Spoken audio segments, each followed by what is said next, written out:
Hello guys, welcome back to my channel kitchen queen. আজ আমরা আবার চলে এসেছি অনেকদিন পর একটা নতুন ভিডিও নিয়ে।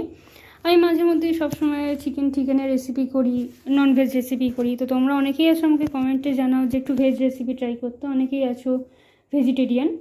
তাদের জন্য আজকে আমি নিয়ে এসেছি একটা নতুন রেসিপি, চটপটা পনির। তো এখানে আমরা মোটামুটি 250 গ্রাম মতো পনির এরকম ডুমো ডুমো সাইজ করে কেটে নিয়েছি, আর কিউব কিউব করে। আপনারা চাইলে এখানগুলোতে আর একটু ছোটো ছোটোও করতে পারেন বা একটু বড় রাখতে পারেন। এখানে আমরা নিয়ে নিয়েছি এতটা পরিমাণ মতো ধনেপাতা, একটু বাদাম, চিনাবাদাম যেটা, আর রসুন, গোটা রসুন 6-7টা কোয়া মতো বড় বড়, লঙ্কা 4-5টা, আর ক্যাপসিকাম আপনারা যে 3টে বেল পেপারই নিতে পারেন। আমার কাছে একটা ছিল, আমি একটা ইউজ করছি। তো এবার আমরা প্রসেসিংয়ে আসবো।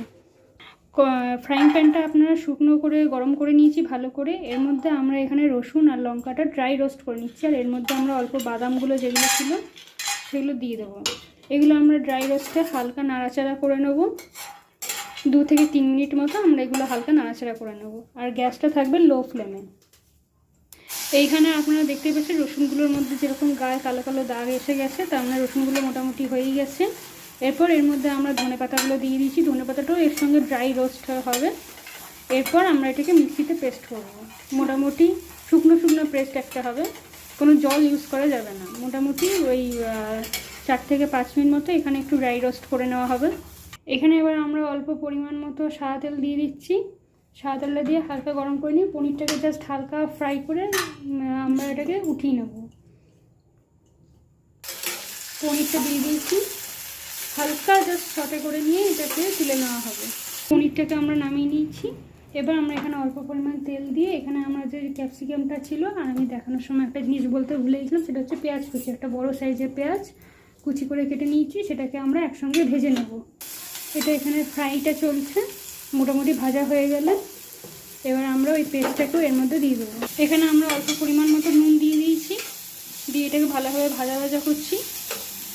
আর পেঁয়াজ ভাজার সময় আপনারা সবসময়তেই নুন দেবেন, তাতে করে পেঁয়াজটা বেশ তাড়াতাড়ি ভাজাও হবে আর নরমও হয়ে যাবে।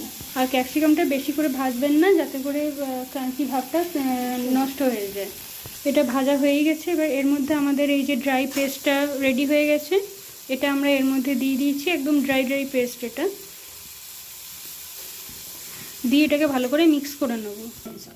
এগুলো প্রায় ভাজা ভাজা হয়ে গেছে, ফ্রাই হয়ে গেছে। এবার আমরা এর মধ্যে পনিরটা দিয়ে দিচ্ছি। পনিরটা দিয়ে হালকা নাড়াচাড়া করে সটে করে নিয়ে আমাদের রেসিপি রেডি হয়ে যাবে। দেন আমরা সার্ভ করে আপনাদের সঙ্গে শেয়ার করব।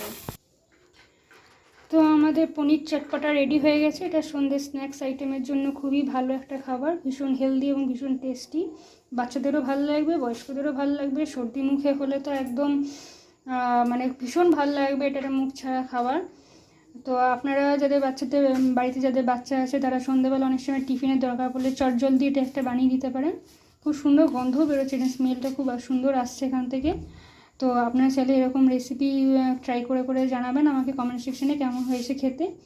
আর নতুন নতুন ভিডিও পাওয়ার জন্য অবশ্যই আমার চ্যানেলটাকে লাইক, শেয়ার অ্যান্ড সাবস্ক্রাইব করে রাখবেন।